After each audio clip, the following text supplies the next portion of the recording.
Vi vil lave et forsøg med vand. Vand, det hedder også H2O.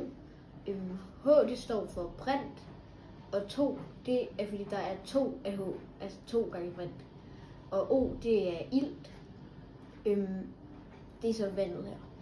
Så sætter vi så strøm til det, eller så går der strøm igennem det fra den her strømforsyningsmaskine. Og det springer så molekylerne i vandet, som der så går op i dem her. Den her, det er H, altså brint, og den her, det er O, altså ilt.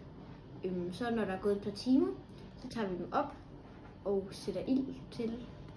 Så springer de og siger puff. Det skulle de meget gerne gøre. Hernede så kan I se nogle sølvting, som det går igennem, som de så kommer op i. Nej, ikke koverting hedder det. Der så gør, at det kommer op. Og der er også nogle bobler her, kan man se, som der går opad. Så ja, vi vil tilbage om et par timer.